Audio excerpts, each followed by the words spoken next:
স্বাগতম।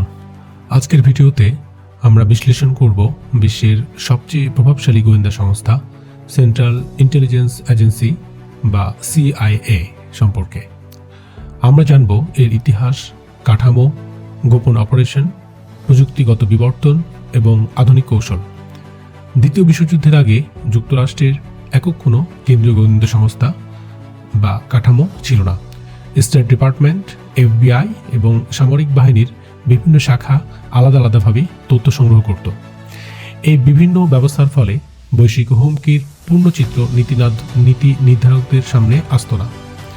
1941 সালে president Franklin Roosevelt তথ্য সমন্বয়কারীর কার্যালয় গঠন করেন। 1942 সালে এটি কৌশলগত সেবা অফিস বা OSS এ রূপ নেয়। OSS প্রথমবারের মতো গোয়েন্দা বিশ্লেষণ, গুপ্তচর বৃত্তি এবং বিশেষ অভিযানকে একত্রিত করে। 1945 সালে OSS বিলুপ্ত করা হয়।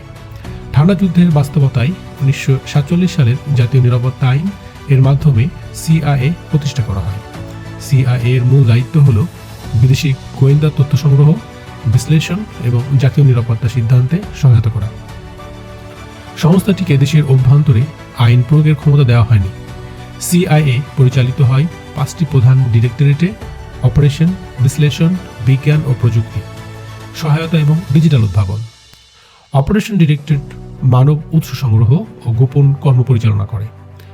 বিশ্লেষণ অধিদপ্তর তথ্য একত্র করে, কৌশলগত মূল্যায়ন তৈরি করে। বিজ্ঞান ও প্রযুক্তি উন্নত নজরদারি প্রযুক্তি, স্যাটেলাইট এবং বিশেষ সরঞ্জাম তৈরি করে। সমর্থন অবকাঠামো এবং নিরাপত্তা নিশ্চিত করে। ডিজিটাল উদ্ভাবন, সাইবার ও ডাটাভিত্তিক সক্ষমতা বৃদ্ধি করে। ঠান্ডা যুদ্ধের সময় CIA এর গোপন কর্ম ব্যাপকভাবে বৃদ্ধি পায়। 1953 সালে অপারেশন ইরানে রাজনৈতিক পরিবর্তনে ভূমিকা রাখা হয়।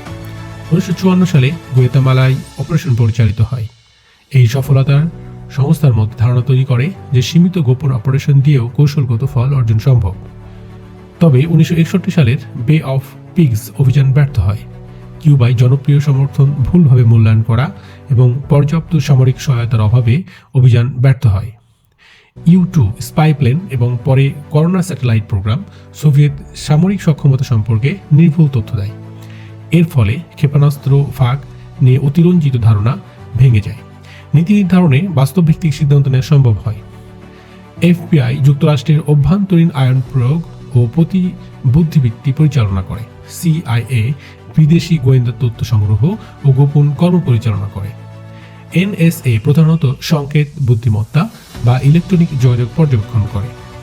এই তিন সংস্থা একসাথে কাজ করলেও আইনি দায়িত্ব আলাদা। 9/11 হামলার পর CIA এর প্রধান ফোকাস সন্ত্রাসবাদ দমনে চলে যাওয়া। সন্ত্রাস দমন কেন্দ্র বহু সংস্থার তথ্য একত্র করে বৈশ্বিক জঙ্গি নেটওয়ার্ক ট্র্যাক করতে শুরু করে। ওসামা বিন লাদেনকে খুঁজে বের করার অভিযানে কোরিয়ার নেটওয়ার্ক, স্যাটেলাইট ইমেজারি এবং মানব উৎসের তথ্য একত্র করা হয়। 2011 সালে পাকিস্তানের অ্যাবোটাবাদে তার অবস্থান শনাক্ত করা সম্ভব হয়। আধুনিক যুগে CIA দূরবর্তী লক্ষ্যবস্তুতে যথার্থ ধর্মঘট পরিচালনায় ড্রোন ব্যবহার করে। এটি বড় সামরিক অভিযান ছাড়াই উচ্চমূল্যের লক্ষ্যবস্তুতে আঘাত হানার সুযোগ দেয়। তবে বেসামরিক ক্ষয়ক্ষতি এবং আইনি বৈধতা নিয়ে আন্তর্জাতিক বিতর্ক তৈরি হয়। 21 শতকে যুদ্ধক্ষেত্র শুধু ভৌত নয়, ডিজিটাল। CIA ডিজিটাল উদ্ভাবন অধিদপ্তর সাইবার নিরাপত্তা, ডাটা অ্যানালাইসিস এবং AI ভিত্তিক টুল ব্যবহার করে বিপুল তথ্য থেকে প্যাটার্ন শনাক্ত করে। Open source data, social media, encrypted যোগাযোগ বিশ্লেষণ আধুনিক গোয়েন্দা কাজের বড় অংশ। 1970-এর দশকে কংগ্রেস তদন্তের পর CIA এর উপর স্থায়ী নজরদারি ব্যবস্থা চালু হয়। প্রেসিডেন্টের অনুমোদন ছাড়া গোপন কর্ম পরিচালনা করা যায় না। 2004 সালে জাতীয় গোয়েন্দা বিভাগের পরিচালক পদ সৃষ্টি হয়।